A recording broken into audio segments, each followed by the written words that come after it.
Hi, everyone. So as Professor Smith said, I teach courses. Oh, okay, good.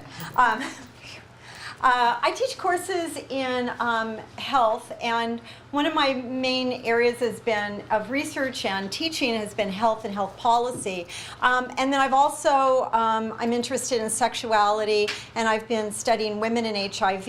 And so in both of these arenas, when I'm thinking about the sociology of health and illness, or I'm thinking about women and HIV, I keep coming up with trauma. And it's certainly nothing, it wasn't anything that I really set out to study, but it keeps coming up. So I wanted to, the reason I was sort of asked to go first is I wanted to set the stage for you and give you a little background of a couple of studies about trauma. One is a nationally very well-known one, the ACE study. And then I want to tell you a little bit about my research and why I think it's so important for us to really think about trauma as it manifests in women's lives and in women's health. So I wanted to start by talking about the ACE study. So the ACE study is, ACE stands for Adverse Childhood Experiences. And the study begins really here in San Diego at Kaiser with Dr. Felitti. And what he was interested in is patients who came to him and said, I have real weight issues. I want to lose weight. And so he created this wonderful program. And what he noticed is a lot of the people who were so successful at losing weight suddenly dropped out of the program. They were doing so well, and then they just gave up. So he went back and he interviewed about 300 of these patients because he wanted some more in-depth information. Why didn't you stick with it? You were doing so great. And what he found is for a lot of them, they had had histories as children of physical or sexual abuse, and that unconsciously they had been using obesity as a shield against unwanted sexual attention. So he began thinking about how do we incorporate some of this information for all of our patients. At the same time, Dr. Robert Anda, who's from the Centers for Disease Control and Prevention, also was interested in public health and how health problems like smoking and substance abuse might be related to some of the abuse he was seeing in his study participants. So the two of them got together. They launched a study in 1993. It's called the ACE study, and they developed a very simple scoring system. Now, Kaiser, as you may know, is a very large organization, and this is a particularly fascinating study. Oh, yeah, can you pull this over? Thank you. Thanks, Patty. So what are ACEs? ACEs can be abuse in childhood, physical abuse, sexual abuse. It can be witnessing that in your home. It can be having a parent in jail or prison. And for each one of these questions, if you answered yes, you got a point. They have 17,000 participants, and they've been able, as I said, they start kind of back in the 90s. They've been able to follow these people through time and see what happens to them. Are there health consequences at all? And what they found out is there are. There are big health consequences to having abuse and trauma as a child, and that follows people into their adult life. So specifically, they were looking at things like cardiovascular disease. They were looking at cancer. And what they found is that as your ACE score increased, the incidence of cardiovascular disease and cancer also increased. So those childhood experiences were really important. This is an example of someone, if you have an ACE score of 4, your risk of adult alcoholism much higher. Suicide rates much higher, COPD much higher. One of the things that was interesting in their study is that the experiences of ACE are common. So in this room, probably everybody has something in their childhood, but the effect is also cumulative. So having 1 or 2 ACEs, maybe not so much a problem, but when you start seeing 3 and 4, it begins to be more obvious that there's an issue. So this is chronic depression, another place where they saw correlations in the ACE scores. Women are the orange and men are the yellow. So you can see that as the ACE scores increase, the incidence of chronic depression also increases.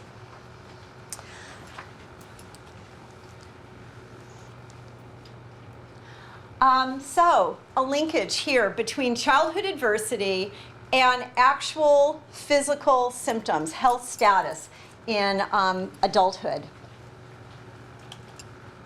So what's the link? You could make the argument that if you've had a rough childhood, you're more likely to drink or smoke. And that's what's going on. But when we've gone back, and one of the people who's really done a lot of research about this is Nadine Burke. And she has an excellent TED Talk if you're interested. So what Nadine Burke has found, she's a physician, and when she's been looking at her patients, she's arguing that it's not just that you had a rough childhood and so you drink or smoke more. It's much more than that. And she's saying that exposure to these ACEs, these early adverse situations, actually influences the developing bodies and brains of children, and that you can go back and look at changes in the prefrontal cortex. So the prefrontal cortex is responsible for things like impulse control, executive functions. You can do MRI scans and see differences in the amygdala, which has to do with emotions. It's linked to fear responses, pleasure, depression. So you can actually see these differences in the brains of people who've had a lot of ACEs and those who've had very few. So that would explain at least why people might engage in high-risk behavior, that it's not just psychological, it's actually at the physiological level, the way their brains work. There's something going on there. But when she goes and looks at the data even further, what she finds that even if you've never engaged in any kind of high-risk behavior, people with a high ACE score are still more likely to develop cancer or heart disease. And part of what she explains is that there's a response that we have physiologically to stress. So imagine that you're walking in the woods and you come across a bear. Your heart rate's going to quicken, right? Your brain's going to tell you, that's a bear, that's really frightening. I'd better get ready to throw stuff at the bear or run really fast from the bear, right? So that's a really good adaptive response. Your brain and your pituitary and your adrenal glands, everything's really working so that you can fight the bear, I guess that's possible, or run from the bear. Great adaptation. What happens if every night you come home to the bear? Right? What happens if you live with the bear? That every time you walk in the door, you're not sure, are you going to get hit? Is mom going to get hit? Are the police going to be there? You're never sure really what's going to happen. So your life is constantly having this sense of fighting or flight. And so her argument is that this chronic stress actually, again, creates a physiological pattern that sets us up for more illness. So that's the ACE study. I wanted to tell you a little bit about the work that I've been doing with women. So I've been studying or interviewing women living with HIV since 1991. But in the past 5 years or so, what I've been doing is giving women a disposable camera and asking them to take pictures of what HIV means to them. So that can be people, places, things, whatever. After a couple of weeks, I take the disposable camera, I get the film developed, and then I arrange to meet them wherever they want. I lay out all the pictures, and then I invite them to start wherever they want. They pick up a picture, they tell me what it's a picture of and the story behind it.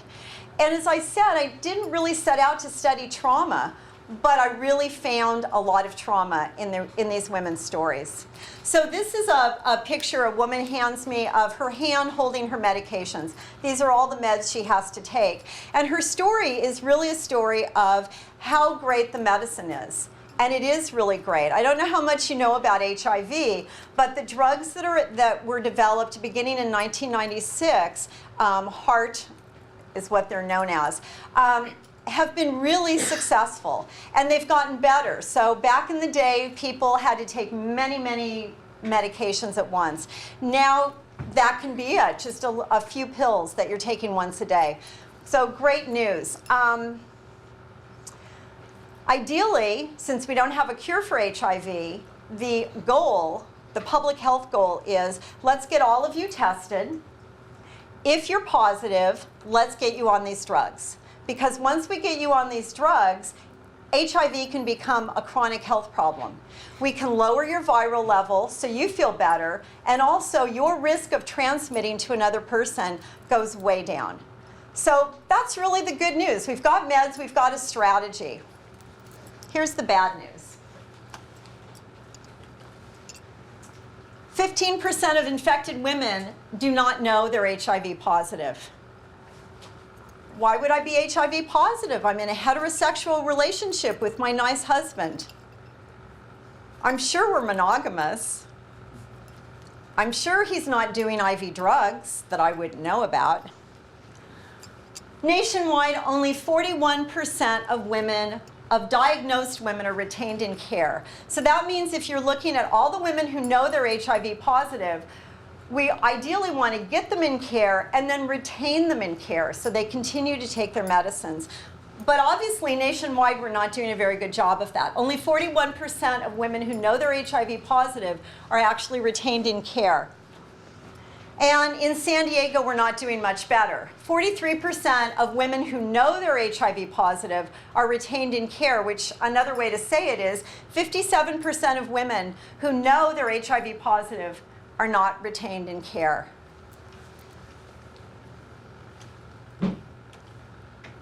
Anyone want to guess why women would be out of care? Yeah. Expensive? Great. So it's too expensive. Actually, that's not the problem in San Diego especially, but that's such a great guess. In San Diego, we have really good drug support, so people who can't afford it, we have an ADAPT program, and so that's not an obstacle. Annette? Shame?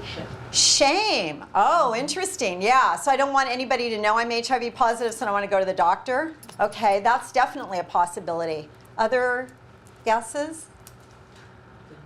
Yeah. Waiting for the results, although I think they have a thing now where they swab your cheek and it only takes like a... Yeah, 20 minutes. Yeah, you do a little swab inside your mouth and you wait, and 20 minutes later you know. But that used to be a big obstacle. Oh, also lack of symptoms. You don't have to watch. Lack of symptoms. Okay, those are all good guesses. Anybody else? Yeah. I was gonna say like fear of rejection from like family and partners. Yeah, so if I'm taking the meds and they find out, they're going to reject me. Yeah. If they are going through abusive relationship, so if they find out they have HIV, they're going to find out more abusive stuff they have been through. Yes. Okay, so it kicks up more stuff, and then also there's the possibility that if I admit I'm HIV positive, my partner gets mad at me. And actually, there are several women who've been killed in the last year because of that. You had a comment? Yeah. Oh, I was just going to say, like, I mean, the fear of validating that, you know, that coming to, like, know that there's a terminal, like, type illness, like, Yeah. that, you know, that, like, I don't go to the doctor a lot of times because I'm like, Yeah, I don't want to know. Yeah, don't tell me the bad news. These are all such great guesses. Thank you for sharing those. I would add to that, I think those are all valid, but I would add to that trauma is another huge piece of this. The trauma keeps women from going in and getting tested, and once tested, it really makes it hard for women to get care and to stay in care and to stay healthy. So this is a woman who says, I fight depression. I've moved every 3 or 4 months for the past year. It's hard to feel safe and secure. I'm on disability for mental issues. I have PTSD. It's from being beat up from ex-husbands. I've been in a few abusive relationships. I'm pretty messed up because of stuff that happened to me, and then add HIV on top of it. For a lot of the women I've been talking to, there's issues of poverty and homelessness and abuse. And HIV is just one more thing, and it's kind of the least of their problems. This is Shanice, who showed me a picture of her bedroom, and she said, this is my life day to day. It's my room. It's a mess. And sometimes my life is a mess, especially when I'm getting over an illness or just life in general. It's sometimes like this, crap all over the place. I can't get a fix on one particular thing. It's just a mess. And I feel like this, damn, where's the light? Where is it? Some days it's just hard, and some days turn into some weeks, you know? People think that if you have HIV and you take your medicine, all is well. They don't realize that your body is your body, and stuff. I can't read the last line. Sometimes life is just overwhelming.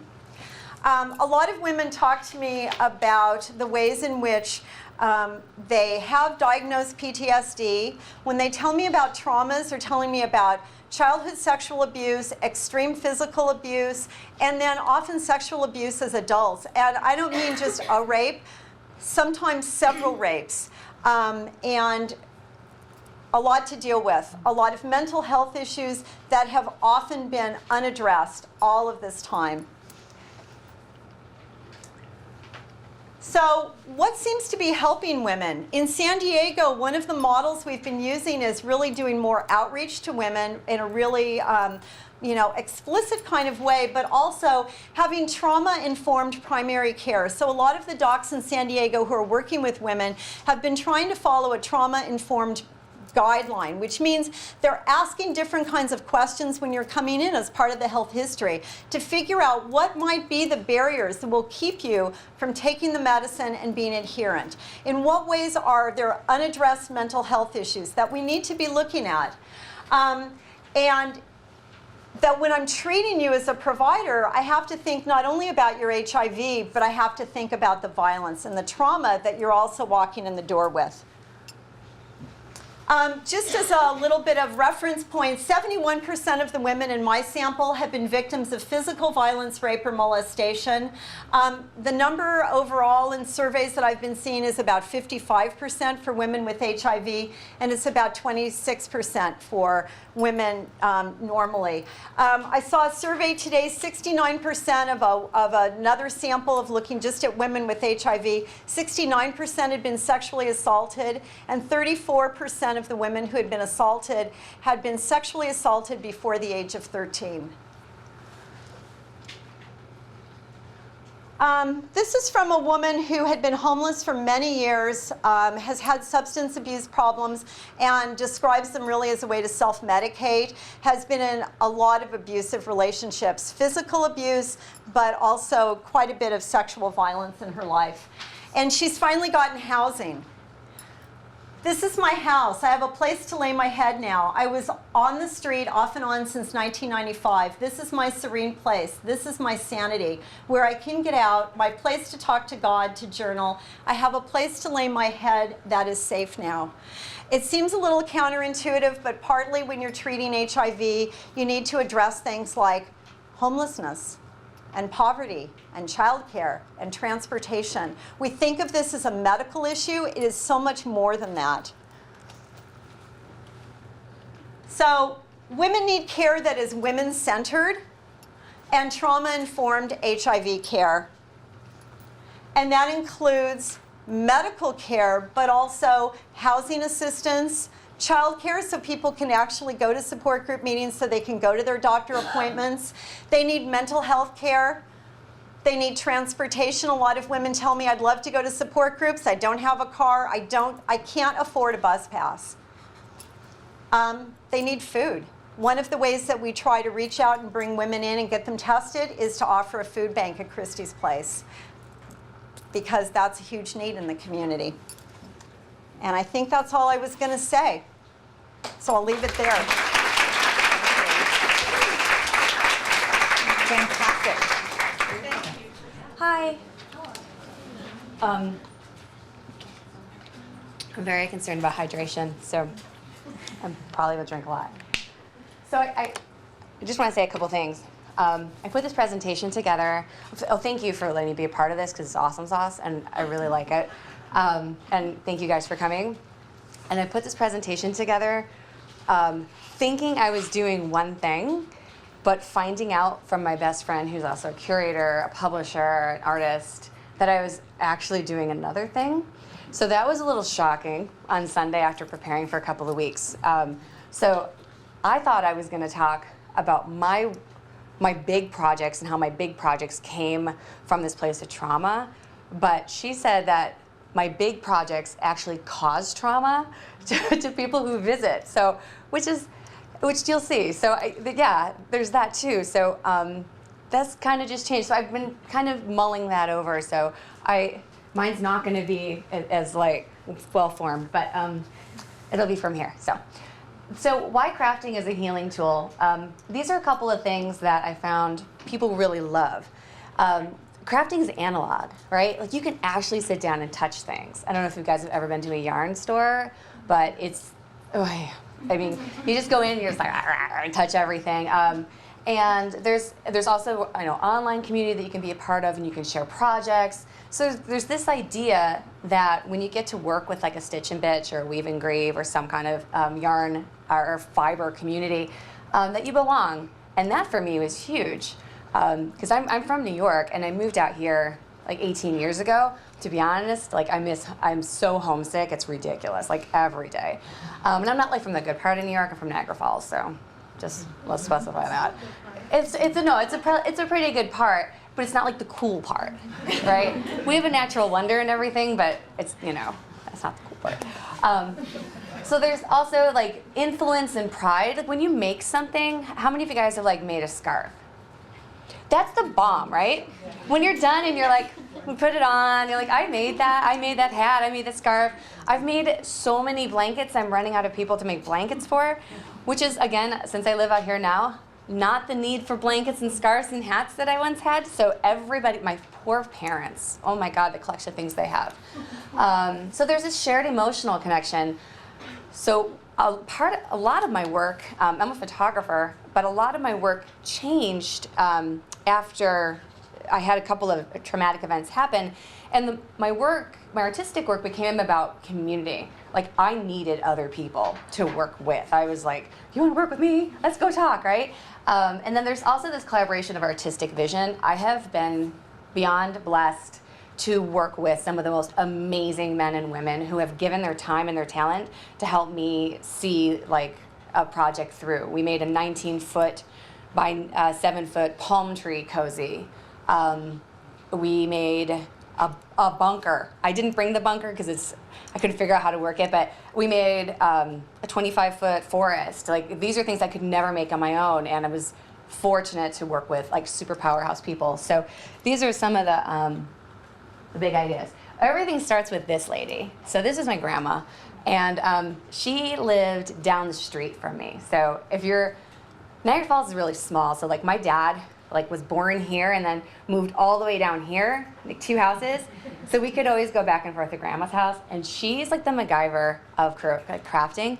You could give her like a toilet paper roll and like 2 eyes and like a nail clipper, and then she'd be like, here, I made a bunny. So we grew up with that. You can see my little project in the back. She left me to go, it had 4 needles. She's trying to teach me how to do a sock. And then she went to the bathroom and she came back and there were 2 needles like on the table. So she's like, we're gonna just make a scarf. I'm like, okay. So I mean, she was just always crafting. This was always a thing. I didn't do it a lot as a kid, but as soon as she was diagnosed with cancer, I would go home and visit her and we would craft. And I kind of had something remarkable happen with her. So, I mean, I think she's amazing, can make anything. And so I bought this book with like patterns because I wanted to make a bunny. And then I bring it home and I'm like, Grandma, we're gonna make a bunny. And she's like, I don't know how to read a pattern. I'm like, are you kidding me? She's like, yeah, I've just been kind of winging it all these years. So that's where I get my whole idea of free range knitting from. Like, I just free range everything. Like, I've been really prepping for this, but then I had to stop prepping because I'm like, I just need to go with it, right? So she's like, go home and make 4, like make 1 circle, make another circle, and 4 long circles. I'm like, okay. So I went back and I think you'll see the bunny in here. It's pretty great. So she passed away, I want to say 10, 12 years ago. And it was particularly devastating because we lived 2 houses down from her entire life, but also because of some like weird spiteful stuff between my father and my brother, his brother, my uncle.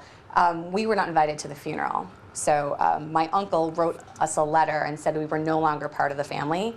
And I think it was like a classic Italian family, right? You know what I'm saying? like totally, like you can hear the Godfather theme going. So yeah, my uncle never liked my father, and my dad's a pretty cool guy, so I'm gonna totally, I don't think he did anything. And then we just were not invited to the funeral, so we couldn't grieve my grandmother. And which has been particularly devastating for my father, and he continues to suffer with a variety of like depression, OCD, and things like that. But I started like knitting, like compulsively, like obsessively knitting and crocheting. And again, I don't know how to read a pattern, so I just was like, okay, I'll make things, and I made some really funky things. But one of the things that I just wanted like her yarn, right? But we were not invited. We couldn't get anything, and like Grandma didn't have anything. We were like, oh, I want the family diamond, right? I wanted just to touch some of her yarn, and out of nowhere, 2 months later, a box came to where I was staying. Because I wasn't staying at home. I was staying with a friend, and it was her knitting bag with her yarn in it and all of her notes where she would keep track and stuff. So it's kind of my most prized possession.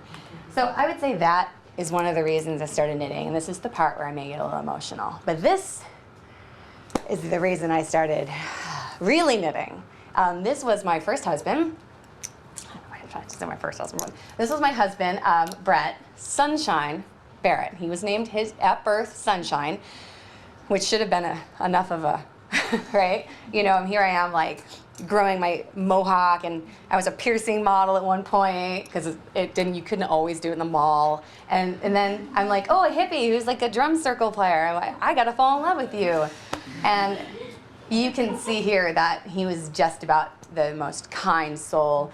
One of the things about Brett was that he just couldn't handle. He was almost like light. It was like trying to put sun in a jar. You know, you couldn't do it. He suffered from pretty severe bipolar, and in 2004 killed himself.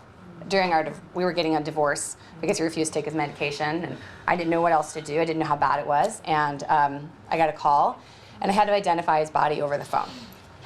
So they didn't even come to my door.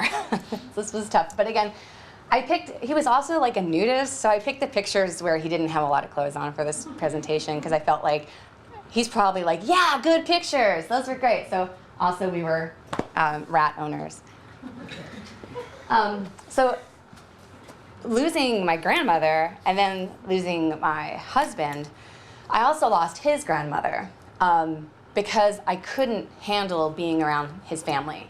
They were very nice people, wonderful people, but his mother was basically looked like a female version of him. They were the same height, they had the same sound, everything, and I couldn't be around it. Also, Brett was raised, he was neglected. There was a lot of drug use in his family. There was a lot of violence, and it was very hard for me to hang out, to be soothed and comforted by his family when I wanted to strangle her and say, this, you had the most precious thing in the world, and he wasn't totally taken care of, he wasn't nurtured, he wasn't comforted. And I don't want to sound judgmental, but that was hard, so I also lost my grandma, his grandma.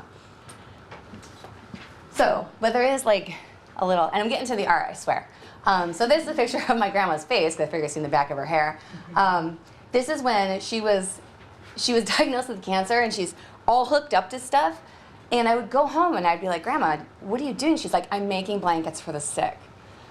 I was like, really? Because you want to relax a little? She's like, no, there are so many people with cancer. And I'm like, all right, let's do this. So we started just making blankets, and that was a couple done projects with hospitals where I make like 75 ugly hats and like send them over, and do parades with the children's ward is one of my jobs.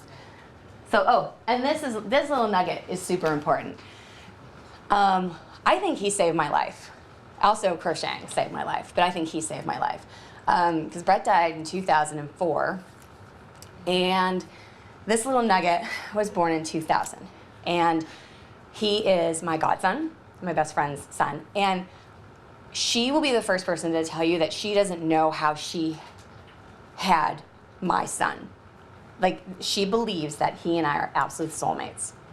And I believe it. I talked to her. I talked to him the entire time he was in there. So he gets out. Like the entire, like, what are you doing? So he comes out and he gets in my arms and he goes right to sleep. I have never been further than an hour away from him. I always thought, I'll leave when he's 7 or I'll leave when he's 10. Well, he just turned 16. Like, I'm obviously not going anywhere.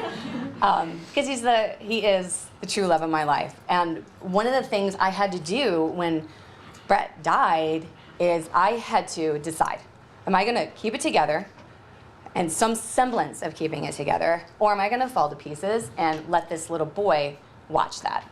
And I needed to kind of model for him what it meant to go through trauma, to grieve, and to feel.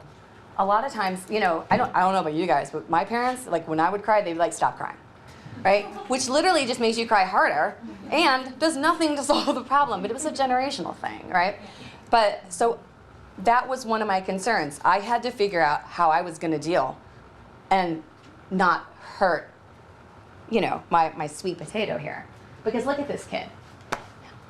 He's obviously has great taste, right? I used to bleach my hair like him, and if you're thinking maybe she doesn't totally love him, I used to wear children's T-shirts that matched his. So I would have a child's extra large SpongeBob SquarePants shirt on with, you know, and it would, because he was like, let's wear matching shirts. And I'm like, okay, you do real. He's like, no, you look great. So he's also designed these tattoos when he was 3, 4, and 5, and I got 6 fish when he turned 6, and then I stopped because I donated a kidney to his stepdad. So this is a quote from CNN about a woman who lost her brother, and it just like sudden death, 2004, and she couldn't hold down a job. She was afraid to go out of the house. She was suffering from panic attacks. When I read this, I thought, oh, all of these things sound familiar. After Brett died, I moved in with Andrea, Alex's mom, and lived with their family. And I don't know, I was able to go to work because my students are like the most amazing students in the world. But there were days when they would find me in the parking lot, like huddled in my car. Like, and just somebody would be like, okay, we're gonna take you to class now. We're gonna, you know, a lot of waterproof mascara. We're gonna figure this out. My one school had a locker full of candy. So they would open the locker and there was like a bucket, and they would just bring me this bucket full of candy every time I came in. So I was very lucky. So she had, you know, she was diagnosed with PTSD, and then her husband gave her these knitting needles. I thought that this was really kind of an amazing quote. Huerta was skeptical at first. Knitting seemed silly and difficult for hands that she could never seem to keep still. Which, like, I'm like constantly moving. She learned to knit and purl. Hours melted away. She realized that no longer focusing on the future, and she was not imagining catastrophic things happening to her loved ones. I thought that's like exactly what happened, right? Everybody started getting scarves. Everybody started getting blankets. For me, I took it like a step further, which is where my best friend was like, you need to, you know, put that in there. But psychologists with last names that are way more unpronounceable than my gift, but describe this phenomenon as flow, a few moments in time when you're so completely absorbed by an activity that nothing else seems to matter. I thought that's true. I mean, I can knit or crochet through. I have done it walking around class because I don't need to think about it, right? But it does calm that part of me that has PTSD from all, you know, these things and the anxiety. He says, when we're involved in creativity, we feel that we are living more fully than during the rest of life. You know that what you need to do is possible to do, even though difficult, and a sense of time disappears. And I love this idea of feeling like something larger, right? And I knew I was going to be an artist since I was like 5 years old, and I'm like, I'm going to be a photographer. And my mom's like, no, try a lawyer. And I'm like, no, I'm going to be a photographer. So I knew I was going to make art, and that was going to help me get through it. 5 minutes left? Holy crap. Okay, so let me just real quickly. Dopamine, your brain produces dopamine, which is a natural antidepressant. Boom. Non-medicinal way to stimulate the reward center. You feel good about what you made. For me, it works as a buffer. So almost like one of the X-Men who are like kind of able to hold something off, like that's how it works. So this is some of the stuff I started to do. Somebody gave me a moose, like a skeleton of a moose, and I knitted the pelt. Also, there's the bunny too that my grandma made. But also at the time, we had a giant forest fire out here, and I didn't know anything about forest fires. And when I started to research that, and the trauma that came with dislocation, and not only to the humans, but to the animals and to the landscape, and things like that giant Laguna fire, which might have been lessened if they let like a pre-burn go in. So I met with fire scientists and things like that, and I learned a lot. So this, you'll notice that the animals start blacken and then get brown and then green, so that they're in various stages of dying or being born. This was the first piece I made. It's the size of a cemetery plot. I couldn't afford to have Brett buried, so I had him cremated, which is what he wanted, and then I wanted to inurn his cremains, but I couldn't afford it. So I made this, and it started from a little piece of like peach yarn and this green fur that I found. I'm like, hey, I should make an entire blanket. So this was made by hand, and these are some close-ups of it. One of the things that this show allowed me to do is work with a community. So I was at the Huntington Beach Art Center, and I had a room where I could put yarn and stuff, and then people would come in and work with me. And I'm like, this is great. And then we got talking, and they would talk about, you know, why they were doing it and why was I doing it, and we had these great conversations. This is some more information. Again, why craft, why crochet? It literally lowers your heart rate and your blood pressure, and it reduces the harmful blood levels of cortisol. So I love the fact that like you can make a beautiful scarf and like change your brain at the same time. So this was a presentation I did with some female friends of mine, and they were asked to come and make crochet flowers and place them on plot the anniversary of Brett's death. This was another residency I did. And again, like, I don't know some of these people. They would just show up with like yarn. They just stopped at Michael's and they'd be like, hey, I want to make something. And even if you got like a couple stitches done, people were always like, yes. And like that, I love. Then we got a knitting machine because things got a little crazy, and I wanted to make big things, but I was getting major like carpal tunnel issues, and my fingers were going numb. And I was getting hook hand. So I went to Illinois. They flew me out there to teach people to knit at DeKalb. They're like, can you come out and show kids how to knit? And I'm like, yeah, I can show people how to knit. Are you kidding me? So it was everybody, from Buddhist monks to total hipster cool people. These are some Afghans I made in response to Brett's death. This is exactly my size. It's black and white, and it has gradients. And red here, I had nightmares that he would come in and stab me, so I made a blanket, and then I didn't have the nightmare anymore. This was based on all the hospital food that his grandmother was eating during her bout with cancer. So I ended up with like beautiful things, but then also I felt much better. That was how I was using it to heal through trauma. I know I have like 30 seconds, but this is hilarious because I'm from New York, and I thought, well, I mean, we have bushes. We have like super real trees out there, and super bushes like in grass that grows by itself. So I was very angry when I moved out here for quite a while, and I thought, and then I totaled my car, and then I got this car, which everybody called a shrub and said it looked like a roller skate, and it does. So I thought it would be really funny to crochet a car cover for it, so when I looked out the window, it would look like a big bush, right? And at this point, I had like tons of anxiety and tons of trauma, and I was like, okay, so we did.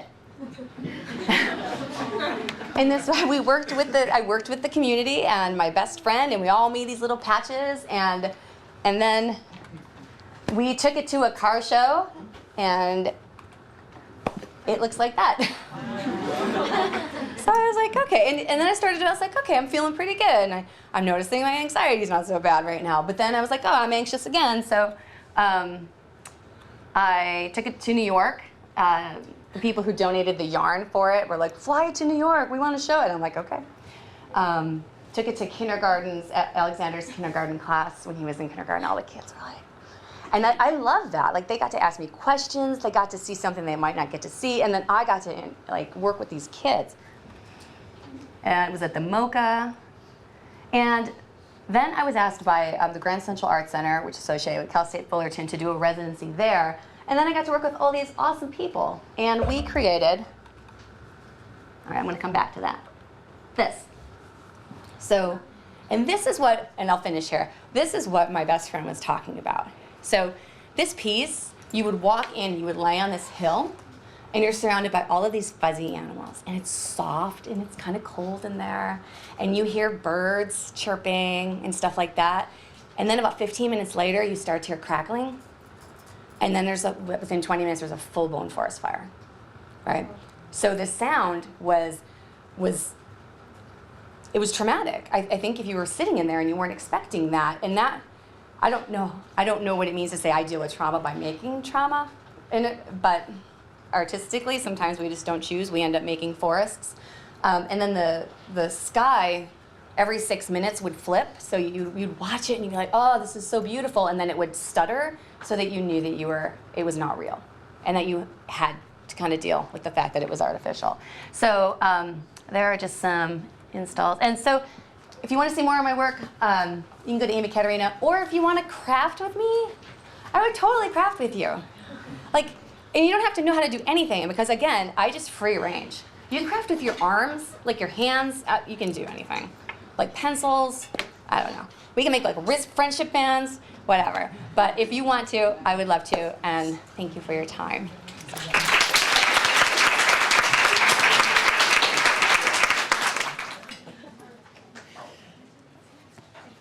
This is going to be very different. I'm talking about music and healing, because I'm a music teacher and a music director. And I see health as wholeness and harmony, all parts working together like a great chorus of voices or an orchestra of different instruments.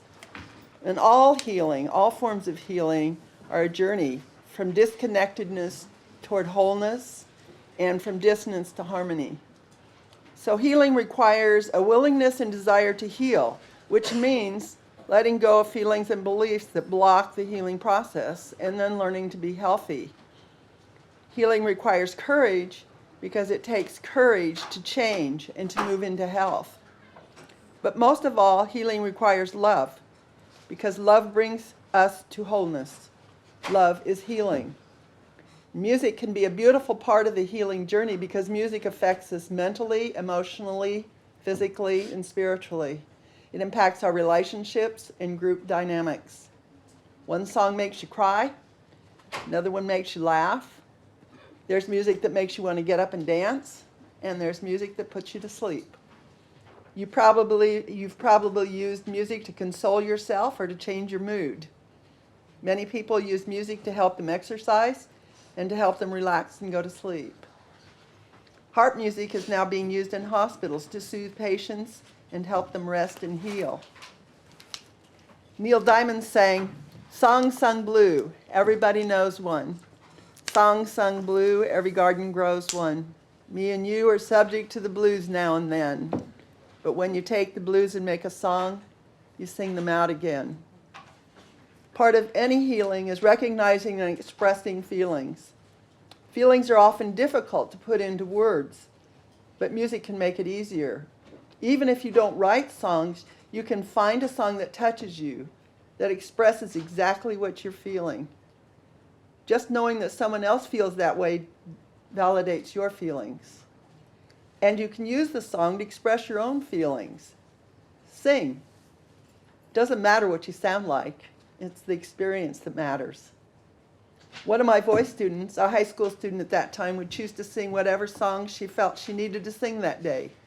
I never really knew what she was going to choose to sing, and I seldom knew why she chose them, but she always left feeling much better than when she arrived. Music can break down walls, break down barriers to healing, free us from whatever ails us, and allow us to build bridges to health.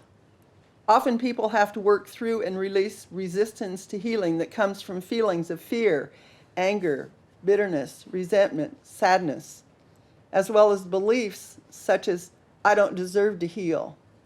Healing will make everything or something worse. Healing, for me, is impossible.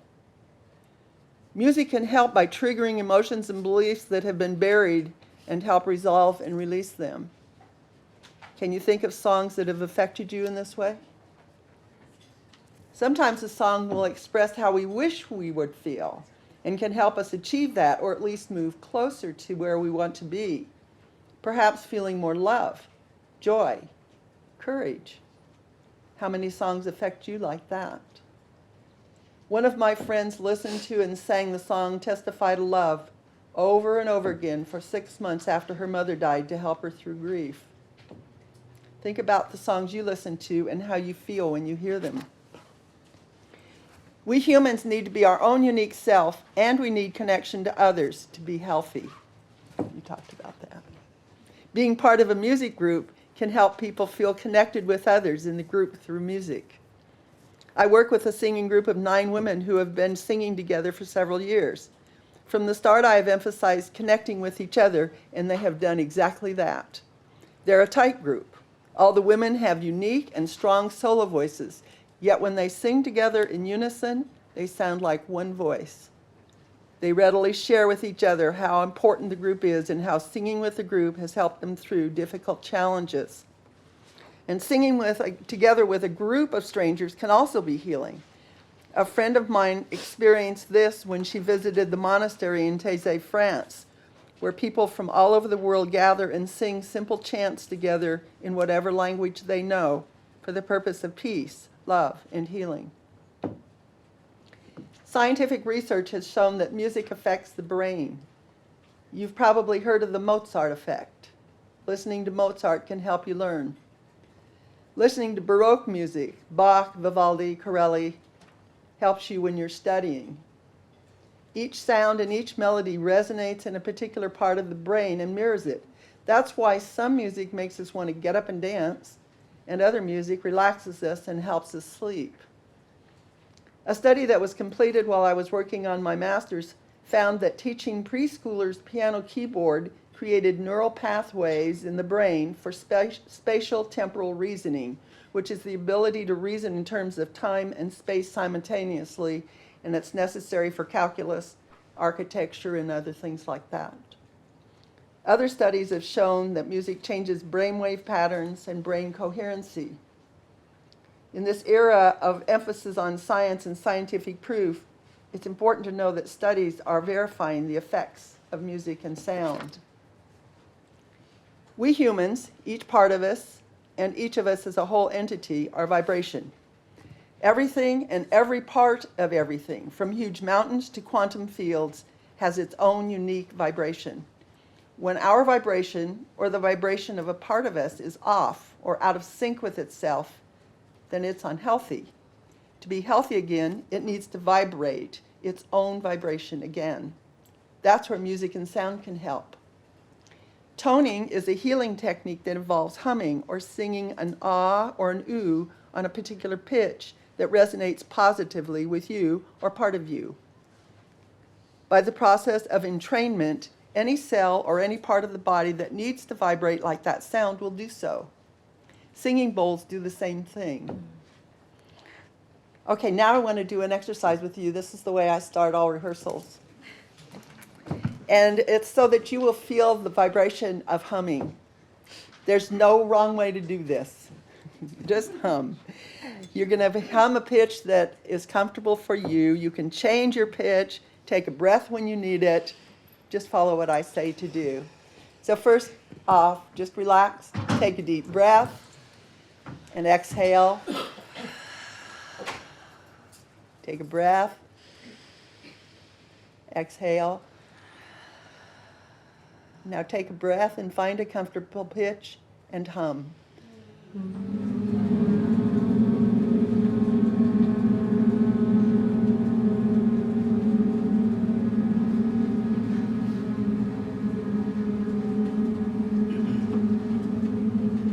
Change to ah.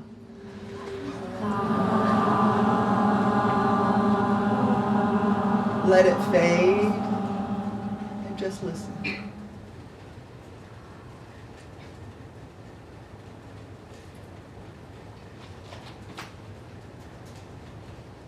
Take a breath and give a sigh.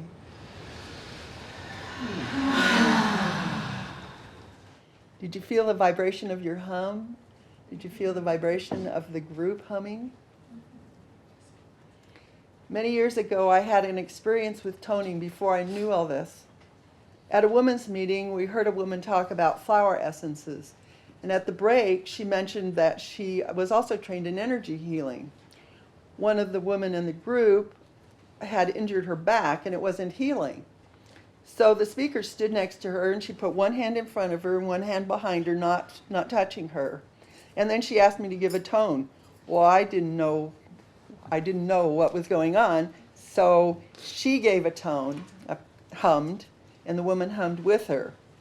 My first response was, that's the wrong pitch. So when they stopped, I hummed her the pitch that I thought she should be humming, and we hummed together. After we finished, she said that the first pitch didn't do anything, but the second pitch made her feel like a baby crying, and the back pain went away. I checked with her a couple of times in the next few weeks, and her back was still fine. It blew me away, and it sparked my interest in sound healing. Entrainment to rhythm is also healing. Rhythm is a basic element in music. Everything has rhythm. Each of us has our own rhythm, our heartbeat, our breathing that create rhythm. When we walk by ourselves with no need to hurry, we find our own pace. When we try to force an unnatural rhythm, we become out of sync and therefore unhealthy. To regain our health, we need to get back in sync with our own rhythm, and each part of us needs to be in its own healthy rhythm. You can experiment on your own and find rhythms that you like. But right now, let's just play with some rhythm. I'm going to drum some rhythm patterns, and you can copy them by clapping. Okay, so we'll start.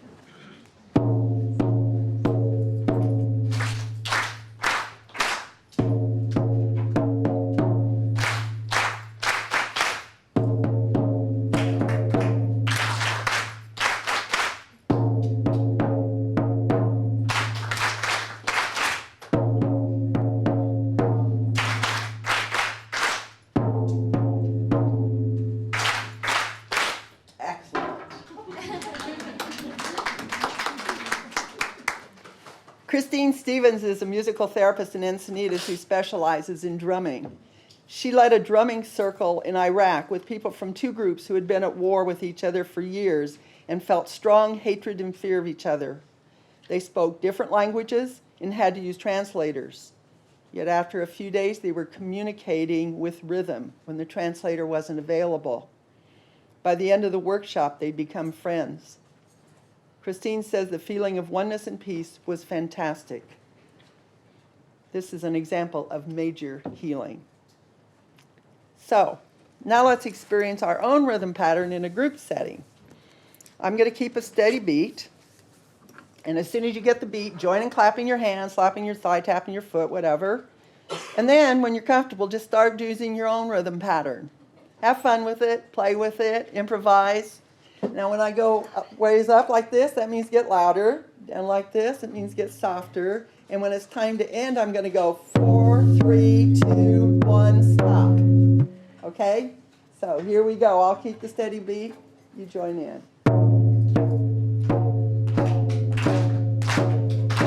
Go for it.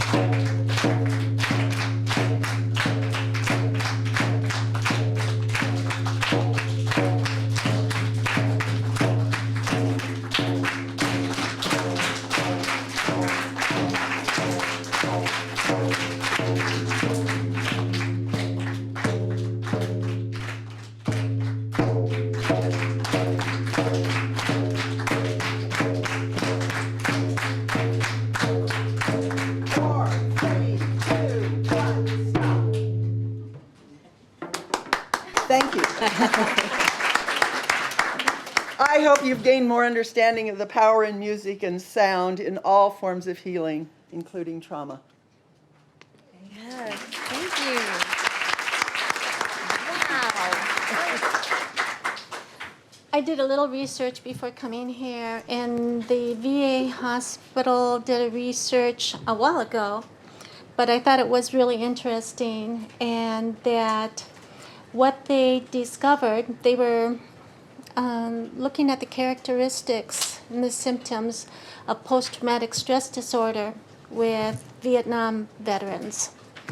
And what they found was that women who experienced sexual assault had the same symptoms of PTSD as those who came back from the Vietnam War. Trauma steals our sense of control over our own world. And when a woman experiences trauma, she sees her world as not being a safe place. She sees the world as being out of control, or worse yet, controlled by a few. The definition of power, defined by Wikipedia, is the ability to influence or control the behavior of people. For women, this means when someone or event takes power over us, it's traumatizing because it stripped us of our freedom. We become controlled by our fear, and we feel diminished. We don't feel that amazing, strong being that we really are. Women, in their natural state, create miracles consistently. Instead, we lose contact with ourselves as creators, ourselves as being empowered to create our world through our dreams, our visions, and our insight, our personal world and the world at large felt at our fingertips. And we, at one time before the trauma, dared to dream and have visions. Trauma takes that away. So, what do we do to change our perception of our own disempowerment after being traumatized? How do we heal and return to our natural, magnificent state? By going within and explore that place within us where we are empowered beings. Empowerment, defined by Wikipedia, is defined as measures designed to increase the degree of autonomy and self-determination in order to enable ourselves to represent the interests of our own responsibility of self-determination, acting on our own authority. Empowerment refers both to the process of self-empowerment and to the professional support that is out there, the support for people which enables them to overcome the sense of powerlessness and lack of influence, and to enable us once again to recognize and eventually use the resources and the chances we have in our life. So empowerment is all about self-control and the ability to make a difference in the world. We need to start with ourselves, our own personal world. Because empowerment is about creating our world and our life the way we envision it. We can dream it, we can create it. The place of empowerment is the realization that you are creators. So we need to know about this place within us that creates. First of all of you know that you are creators, every one of you. You create your day. You woke up this morning and you decide to come here for this program, and all of you participated in creating this program. If any one of you were not here, this program would be different. So you made this program what it is. There was this wonderful movie about, and I looked it up, but I couldn't find the name of it. I'm sorry. But it's about a little girl who learned about life by learning how to play chess. And she had a deceased grandmother who came to visit her in the evening time in her bedroom. She also had found a chess teacher for herself in a park. Both of these people said to her, do not let life, oh, wait, how did that go? Don't let life happen to you. You happen to life. So I'm going to ask you never to abandon self, because that's the highest form of abandonment. So how do you begin to heal? Begin by knowing yourself and enter into that internal landscape that's hidden inside here, in those locked doors, the trauma memories that block your success. Those trauma memories that keep you from your soul self, that sabotages your ability to be the magnificent person that you are. Go within. Dare to go within. Be brave. And those people who have experienced trauma says, yeah, that's easy for her to say, be brave. Because you feel like when you've been traumatized that being brave was also stolen from you. But it wasn't stolen from you. Believe me, it's in there. And it's inside, behind a locked door. You tucked it in there, and what it wants is you to come and get it and to nurture it. It wants attention, and it wants to be healed. If we look at children, they cry, they're frustrated, they're angry, they draw, they paint, they play in the sand and in the dirt, and they create castles. And when they're drawing, they may be angry, upset, and they keep drawing, and they keep drawing, and then they look at it and they go, oh, look what I made. Look what I made. And once again, they feel good about themselves. We know this from childhood, that we are creators.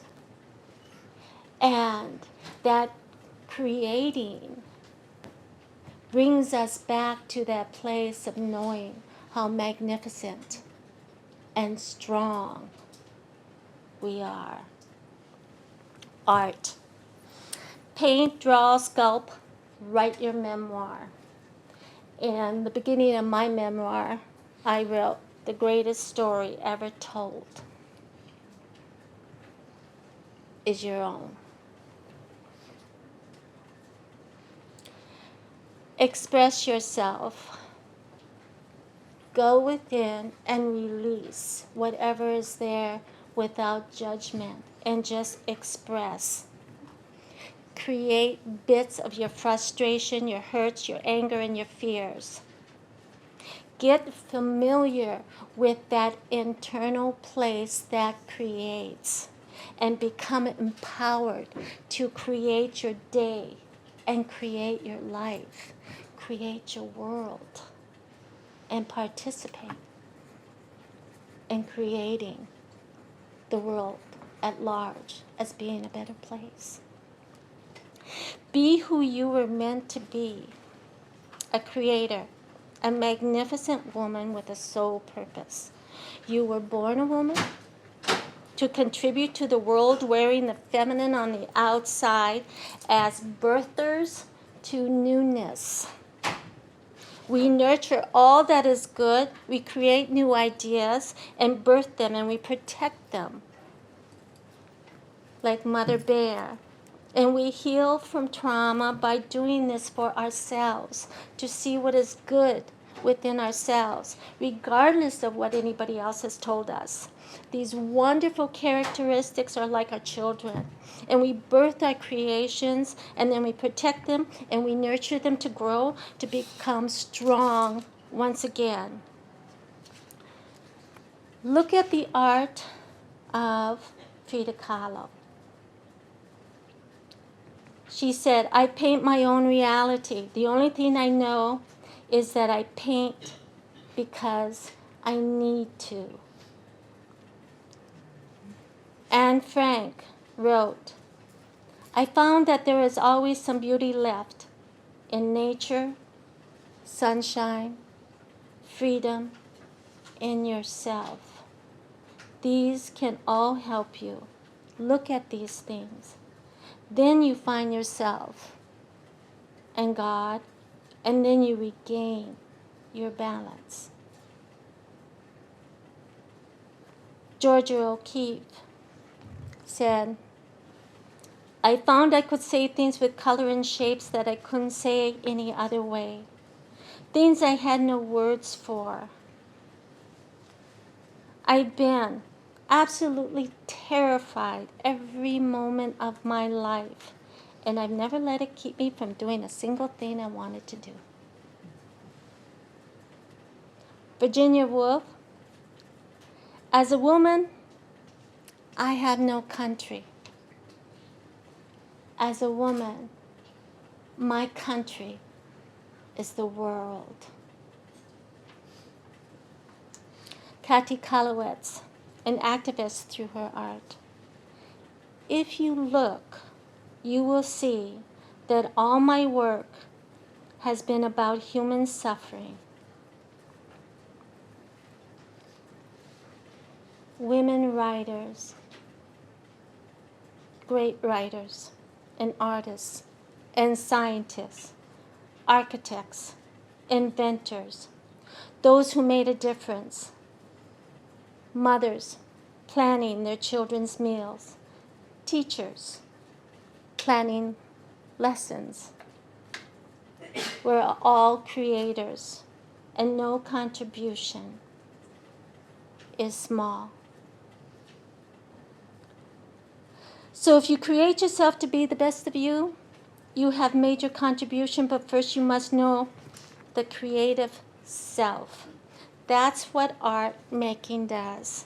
It familiarizes yourself with the creator within and gives you glimpses of who you are and provides a tool for you to resolve your emotions so you can be the best of who you are.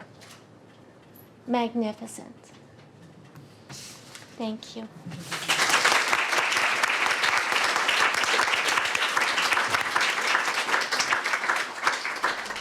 Wonderful. Thank you so much to all our panelists. I personally thought that was wonderful, all the diversity of different perspectives. I have a number of questions, but I'm just going to ask a couple because I want to open it up to people out here who I'm sure want to hear more about some of the things that you all talked about. My first question is about the status of women in our society. In your opinion, in what ways does the status of women in our society impact their ability to heal from trauma? And I'm just going to toss that out, and anybody who wants to respond can jump in. We don't have to do this in any sort of like prescribed way. So any thoughts on that? Status status of women in our society, how it impacts their ability to heal from trauma. Professor Grove. Yeah, when I saw this question, I just got thinking about caregiving. And I think gender roles that women have around taking care of everybody else. A lot of the women in my study they're moms, they're taking care of children, they may have a spouse who's ill, they're always like the last thing on the list. They're taking care of everything else. So I think that means that they just soldier on. And, maybe, I think sometimes gender and poverty are also interrelated, and that to be a woman, if you're also poor, your options for healing may be a little bit more limited. I mean, I love the ideas that all of you came up with. There are things we can do, but I think, the traditional ways of maybe going in and seeing a therapist or whatever may not be available. And but I think gender roles is probably the biggest one, that we just feel like, well, I've got to take care of everybody else and I'll be okay. Mm-hmm. Anybody, any other thoughts on that? Yeah. We have a language of hate towards women. There is, and that needs to change. And that makes it difficult because we hear constantly the terms bitch, slut, whore, skank, you know what they are. They just go on and on and on. And so for a lot of women, they are this close from believing it because they hear it all the time. And whenever anybody is upset with them, what are the words that come out? Are these words of hate, these horrible words that label us? And so when when women are trying to heal from trauma, or they experience this trauma, they cross over and they do start to believe this about themselves. So we need to change this language towards women and have a language of love and compassion. Fantastic. Anybody else?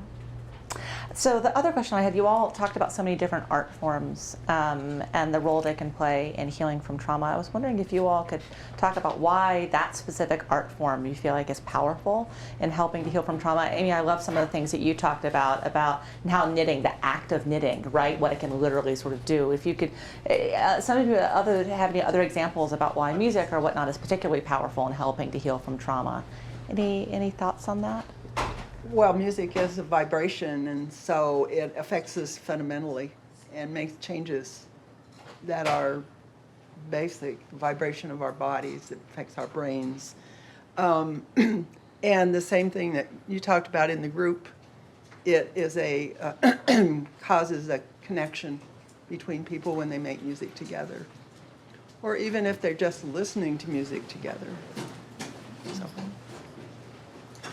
Yeah, I really feel that people should explore what medium is best for them because we all speak in a different language.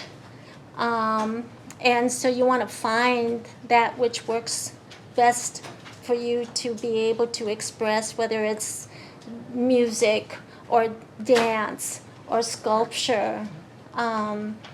I didn't really state what I do, and I have two examples actually of how painting has worked for me.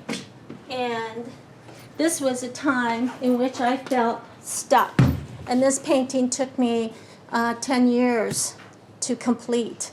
And I kept bringing it out and bringing it out. It first started out with me in this vase. It kind of, and when I looked at it, I thought, oh, there's the genie in there, and she can't get out. But also, she's in what is called a horno or a kiva. So she's cooking in there. She's getting ready for something. But I couldn't finish this painting. I kept bringing it out and looking at it and painting a little bit. And then one day, this figure here came about. And it was the spirit. And it was the spirit that I needed to talk to. And then I put on the outside there, I use collaging, and I love collaging because it does do this to me. My paintings are about my inner world, and collaging is out of magazines. It talks about the outer world, and I like putting them together. And so there was an egg. There's a golden egg right here, and she just always was looking at this golden egg, and then it got so sad to me that she wasn't coming out after 10 years, that it just brought me to my knees, and I cried, and I talked to the spirit, and there was something missing in this painting. And that's when I went to the magazines again to look for ideas, and that's when this creature came up. This creature is a leopard seal from the Antarctica, and it is the most fierce in the Antarctica. And I put it right here. And when I put it here, I knew what it was. It was my fear. And I could look at it, and I knew what my fear was once I put it there. And that's why she couldn't come out. And so the painting was completed. And when it was completed, what I did was took out another canvas. And in 1 hour, I finished this painting. It's the golden egg, and she birthed herself into newness.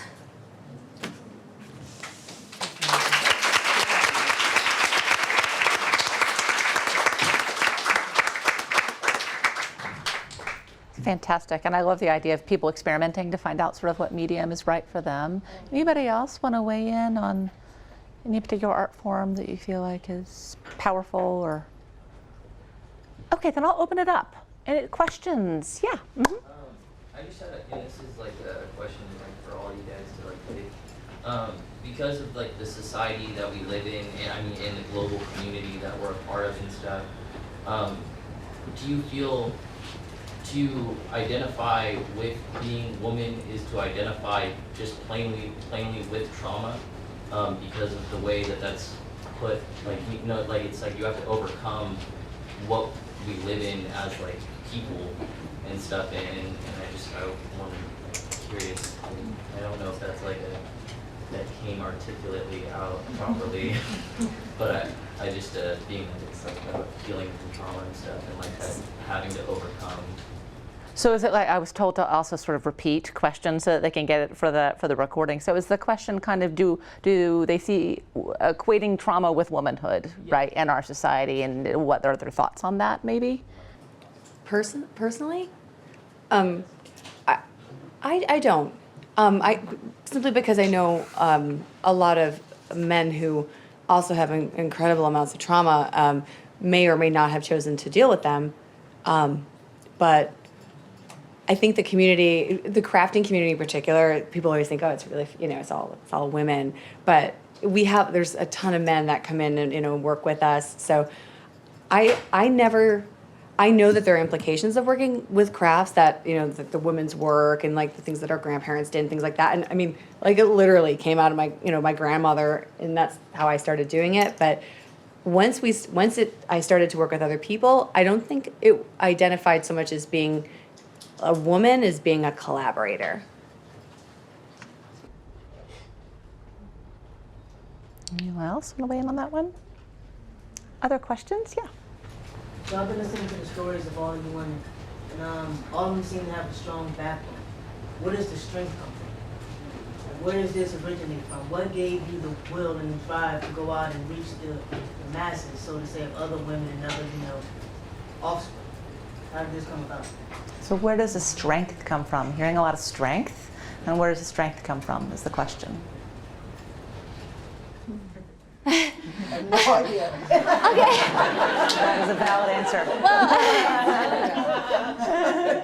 It took a lot of strength for me to come here and do this today. When I was asked, I did say I don't ordinarily like to speak in crowds because I'm a one-on-one kind of a person, and I've developed that because I'm a practitioner. And so I do really well one-on-one, but when I have a group, it's all these energies, and I communicate through body language. So I've got a whole lot of body language out here, and it's very hard to do this. And so it took strength. But how does that happen? It's like Georgia O'Keeffe said, she's scared all the time, but it never kept her from doing what she really wanted. And I was passionate about this. This means a lot to me, and I think when something means a lot to you, what does it matter? I mean, we're all human beings. We're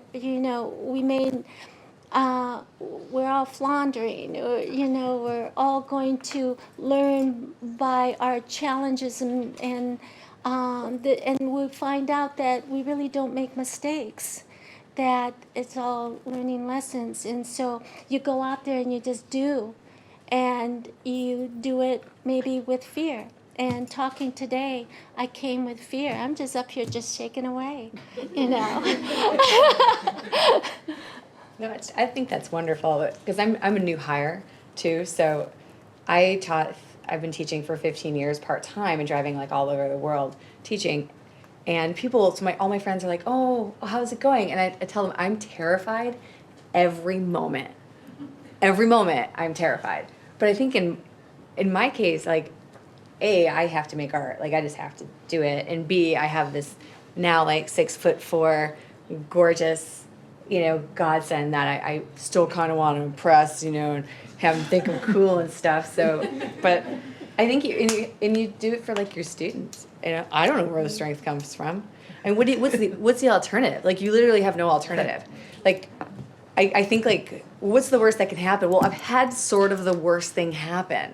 Like that was the, like, it sucked, the worst. So, and I made it through that. And so, you just can't, I don't know, like, you have no, you gotta just. It's like going on a roller coaster ride. It's like life is like that. You're like standing in line for the time when you're just going to go on this roller coaster, and the closer you get to it, and sometimes you want to say, well, stop everything, I'm going to go to the bathroom, because you're just like, you're getting closer and closer, right? But you go on the ride anyways, and you come up and you just, and all the time inside you're going, but you do it. That's great. Yeah, and I think there's something about knowing that we're all in it together too. Because I know from talking to some of you individually, a lot of you individually were nervous about this, right? And might have thought that you were the only one that was really nervous about it, but it turns out a lot of you were, right? And feeling like, I'm not in this alone. I'm scared at my job, or I'm scared to go through this particular thing, and that's a shared experience that we're all going through. I think can be really empowering too. Great. Yep. So would you say that your strength derives from a human quality of empathy, just a need to help others when they're in need, and just, forming a system of interdependence with other people? Did your strength derive from empathy? That's a good question. I thought of that before. What was the question again? Did your strength kind of derive from empathy or a sense of interdependence? Do you feel like That's a great question. that's part of the origin of your strength? I think to go back to like the last thing where I said, like, I'm terrorized. I feel like I'm terrorized all the time. Like, that's not bad. I feel, you know what I mean? Like, the word terror, like, when I say that, most of my friends know that, like, I mean that in a good way. So I think that when you're going through trauma, in my case, at least, it did strengthen my, like, non-biological family, and to something that is far beyond my dreams. Like, I did not think you could have a friend's relationship like this, or an artistic practice like this. So, I mean, because that's a really good question. Yeah. Other questions? Yeah. Rather than the biased gender type, I guess, empowerment words that a male would want to put on you, was there any females behind you guys that gave you the strength? I know you talked about your grandma a lot. Was there any females or mentors or speakers such as yourselves that gave you the strength to say, I'm going to put everything I can into doing it? female role models, anybody within your art community, or I know, Kathy, some of the women you've talked to? Yeah, I've just had really such great luck with women friends and colleagues and professors when I was, starting out. And then I would just say that the women I interview, and even my students, are just such a source of strength. I mean, I'm really humbled by the stories that people have told me in my classes, and because I have opportunities for people to share on panels, and they have shared stories of trauma, and I'm so humbled by their courage doing that. And also the women that I interview. And I was telling Professor Smith a story that I had interviewed this woman, and our interview had gone a couple of hours, and she's had a long history of drug abuse, and she has some movement stuff, but she also has a lot of anxiety and PTSD, and the whole interview she had been just fidgeting like she never stopped moving. And at the very end, I lay all the pictures back out and I say, please pick the one that best captures your experience. So she picks one and she's telling me about it, and I'm taking notes and not really paying too much attention to what she's doing. She's fidgeting, but she has been for 2 hours. She picks up all of the photographs. Now she's shuffling them, and I'm still not really thinking too much about it. And then she just turns and puts half of them in the trash behind her. And I said, because that's my data, so it's like, Wendy, I noticed you just threw a lot of the photographs away. And she said, that's the old me. I'm not going to be that person anymore. Wow. Then I felt so bad that I'm a sociologist and not a therapist, because I felt a therapist would have a better kind of response to that. And I actually did talk to someone the next day who does a lot of work in the HIV community. And he said, what I would have asked her is, who do you need to tell your story to? Who do you need to tell that to?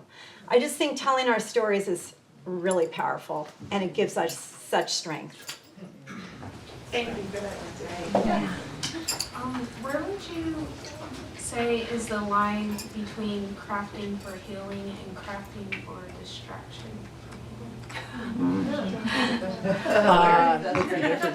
There's no line and crafting to distract yourself from healing. I don't know who you're talking to.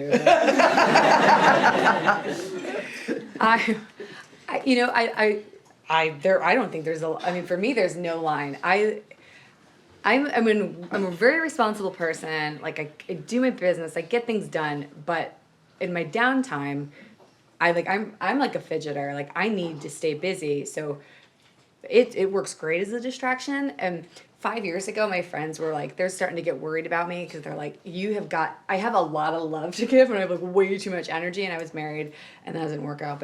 But they bought me a dog, and this dog is my life. But the reason that they got me the dog was like, she can't keep knitting. Like she's made 300 scarves and now she's still like, like she's got to do something. So I mean, my wiener dog's legs are shorter than, because I walk him like miles every day, and so I don't know if there's, if it's bad distraction, like if you have to do your taxes and you're like, oh, I'm gonna finish this hat, it's different. Like then you kind of need to just be responsible, But if it's in the big projects that I did, like I feel like as an artist, like what I'm trying to say, I don't ever know that straight away, and that's why I rely on curators and people who are like a little more eloquent than I am, because like what I said with Andrea, she's curated my work. She's like, oh no, your work is about this, this, and this, and I'm like, oh yeah. Like I had no idea when I was making a bunker it was because I was gonna get a divorce.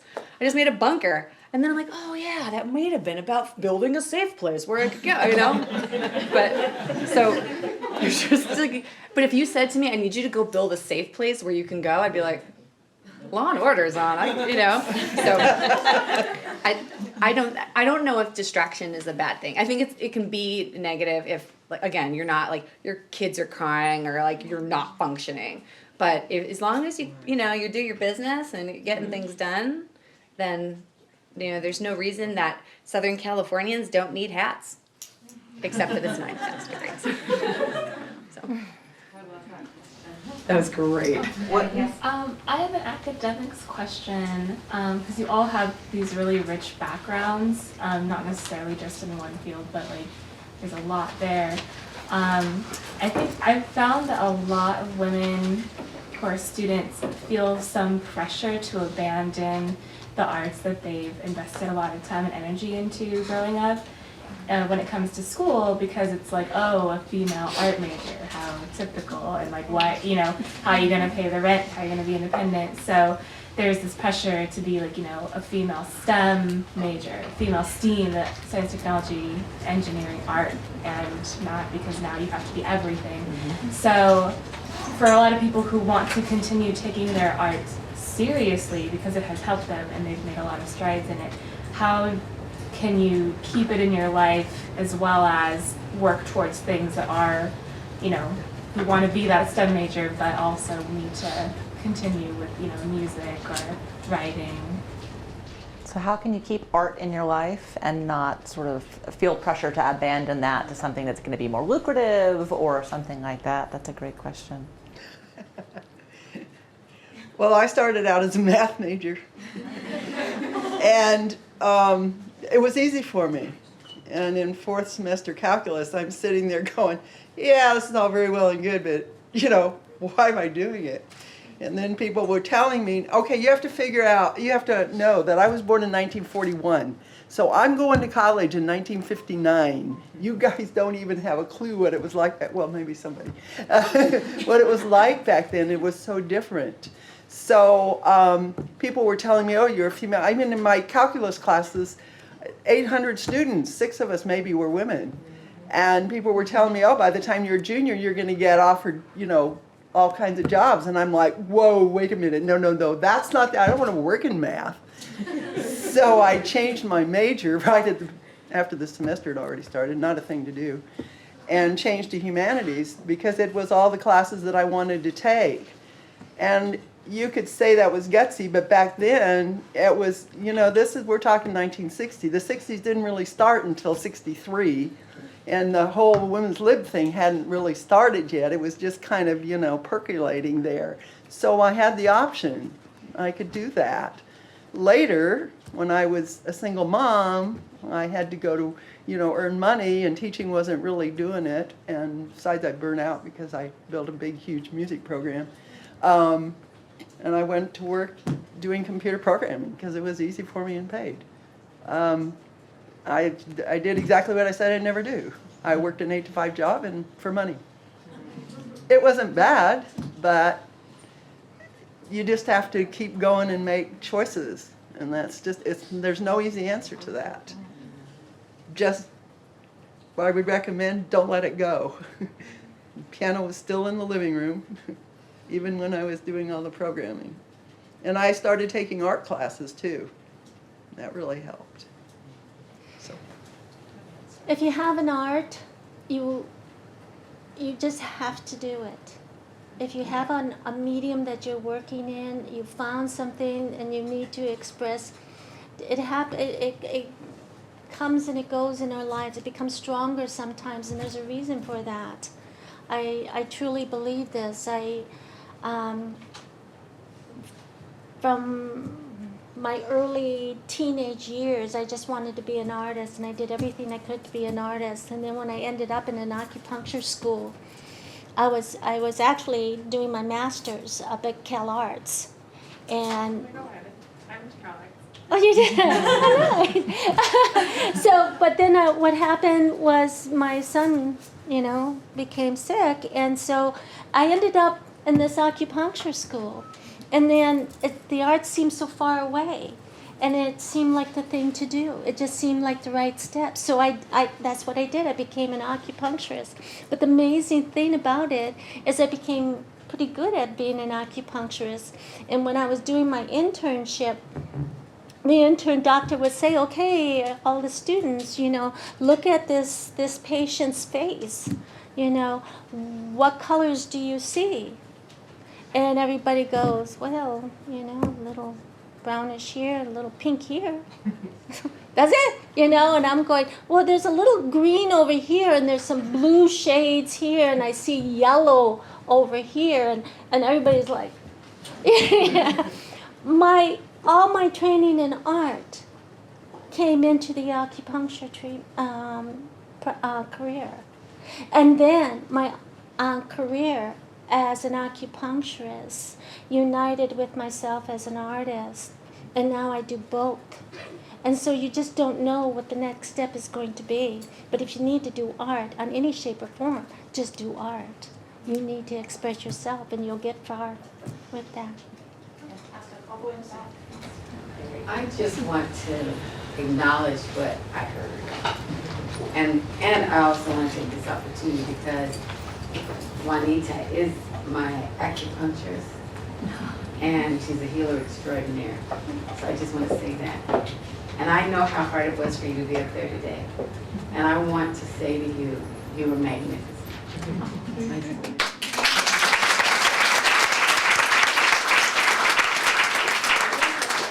What I heard, and I hope we take away with us.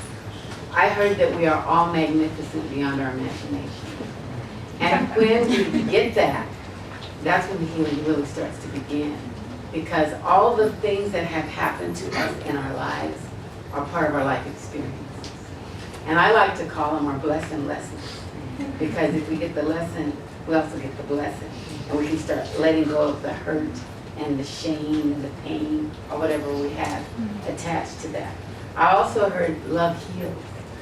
And we forget that part of our healing is in the forgiveness of whoever we think has caused any transgressions upon us, because they were hurt too. Because hurt people hurt people. And when we get that, that's where the compassion comes from that allows us to let it go. And when we think that we've been damaged, we also have to understand we've all survived. Whatever it is, we're here because we survived. And in that survival is where our life continues. Wherever there is breath, all things are possible. So nothing can stop you once you understand that you're still here to be able to do what it is you came here to do.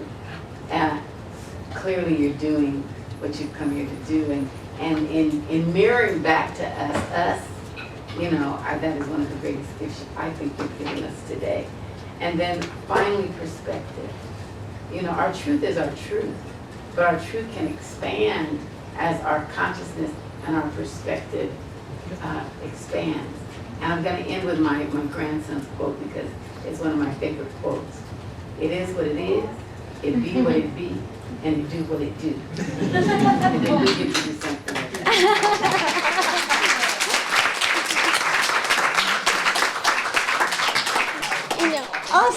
Also in the audience, I have my memoir writing group here. I teach memoir writing, and also I'm just gonna say the person who does the paintings. Does she want to say something about how painting has healed for her? So I did 23 years in the Navy, but before I retired, I had a couple bouts of cancer. And Juanita's been my acupuncturist and memoir writer. We've known each other since '09, I think. It's been a while. So through my second bout of cancer, the first bout of cancer, I had a feeling that I needed to paint, but I never painted or did any art in my life. And my mom, she took me to the art store and got me this paint by numbers thing. And I did it for like 10 minutes. Gave it to her like, I don't know what this is because it stressed me out. I went back to work, and then maybe 8 months later I had a second bout of cancer. And maybe in my second chemo treatment I kept telling Juanita, like, I feel like I should paint.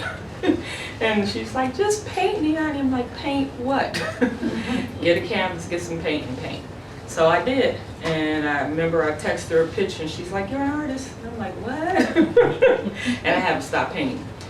It really was my grounding mechanism through my treatment. I would literally sit in the chair for hours and hours and just pull canvases out and paint and paint and paint.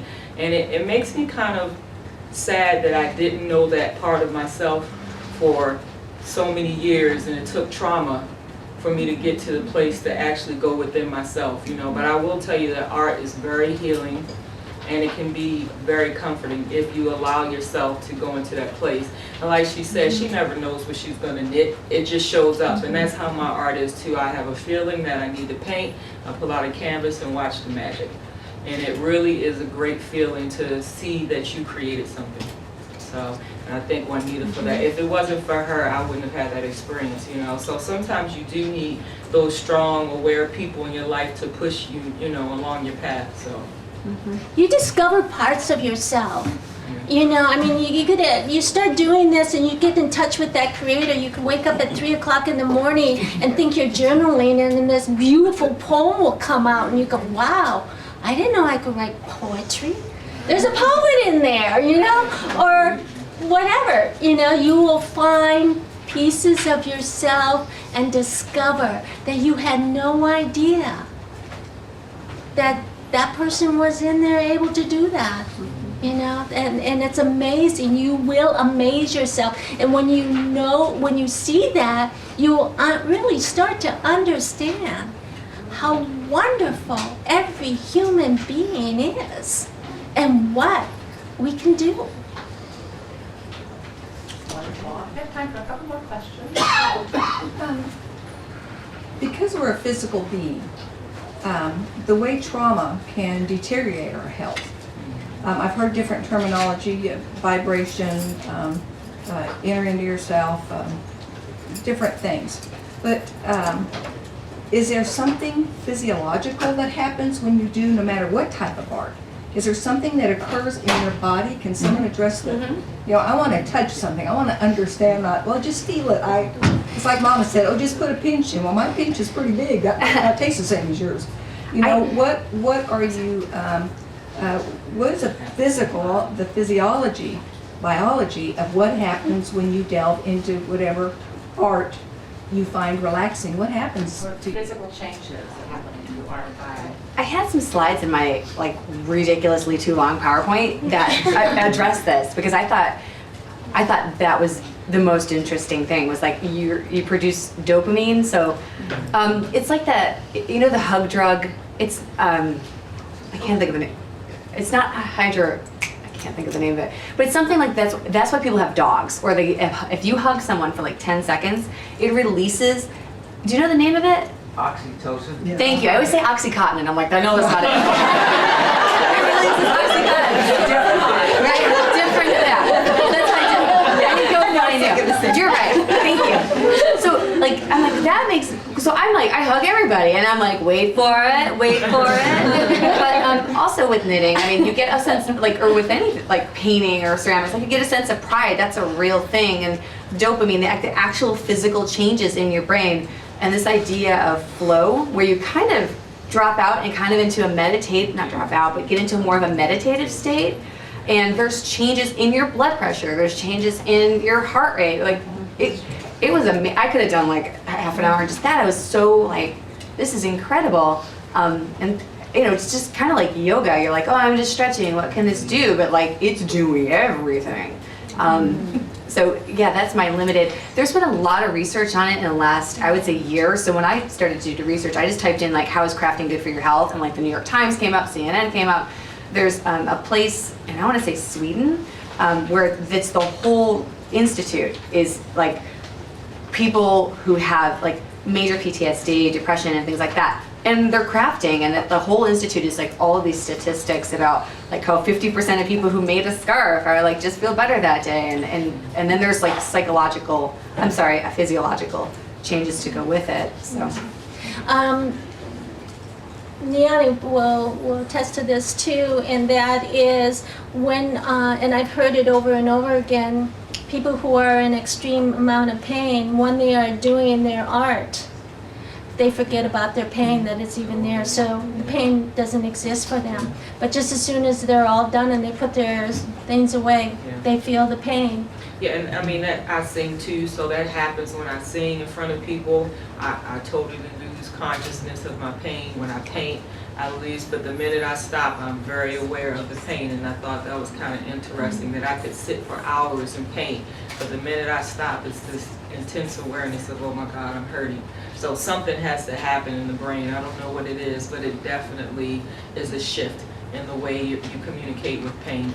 So it's kind of like stress. The effects of stress is like somebody screaming, as opposed to the effects of an art is like someone whispering. You don't notice it as much, you just...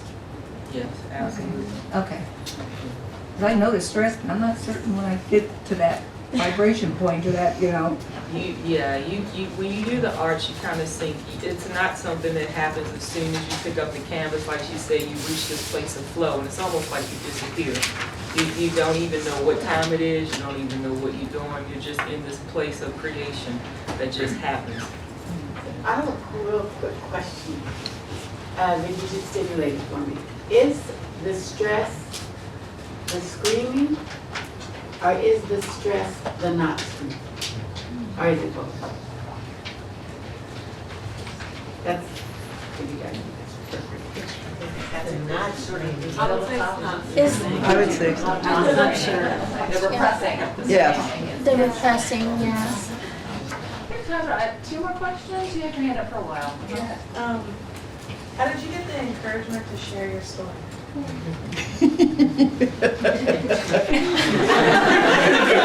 did you get the encouragement? That's one of the hardest things is I don't, are there people out there that really care about what I've gone through or can relate? Yes. So that's where is curiosity to me because I'm still working through it. And so maybe something that you have to say will trigger me to go the right direction. Part of the healing is someone witnessing our trauma. And that's one of the reasons talk therapy works, is that someone is witnessing for you. With art, you become your own witness. And because you're discovering more and more. But also, you continue to heal as you are showing your art or telling your story over and over and over again, and somebody hears you. That is part of healing, is being witnessed. In my case, I went after, because years later I still hadn't quite dealt with the suicide. So I went and I worked with the National Alliance for Mental Illness in Orange County, and I interviewed people. We made a short film that's, actually it won't be short if we get funding to finish it. And I interviewed people who were bipolar and who had tried to kill themselves. And for me, it was. There's one video where we couldn't use the footage because you can hear I'm crying so hard behind the camera because this woman just said amazing things. So that was like she was able to witness me and I was able to witness her. And you're supposed to be the director, and I'm like not supposed to have any tie to it. But and then I also did something with domestic violence. Window Between Worlds in LA, they use arts as a healing from domestic violence. And so I went and I worked with them and I said, well, tell me your story. And then we put together a film. And I think hearing their stories and like, it's like being in the same, being in a similar situation, you don't feel alone at all. So it's like, once they are, talking to someone who's tried to kill themselves because they have bipolar, and that's like what happened to my husband, I was able, like I didn't have to explain anything to her. She was like, no, I get it, you know, and then we were able to make a short piece that was kind of beautiful and would also be able to speak for them if they couldn't be heard or B, they were too nervous. Yeah, implicit in your question is this idea of sort of the importance of telling your story, but also of finding the safe space to do that. And I'm not sure what the magical formula is for that, but I know that with the women I interview, having support groups and having the ability to tell their story has been really therapeutic. And I think it's part because I'm saying it and you're witnessing it and my truth isn't being acknowledged, but also there's a space to tell your story again. Because I think that if you can, at least in the interviews I'm doing, women tell me the kind of horrible story, and then they tell me another story of this happened, and yet, in some ways, HIV saved my life because it brought me into this other thing, and now I'm doing this work that I love, or I found these people that I love, or, you know, so to be able to find a space to tell your story in a couple of ways, the trauma and the ways in which you've overcome it, I think is really important. This gentleman over here has had his hand up for the longest time. With your question, by all means. You kind of answered it with the woman with HIV. I was just wondering what gave them like that push to actually do something with their life, because it's so like, it can end at any minute. So like, what made them like want to even get out of bed to even do something? Like, what actually? I don't know. So like, gave them that. You know, I don't think there's one reason, but a lot of the women I've interviewed have children, and so there was a sense of I have to live for this child.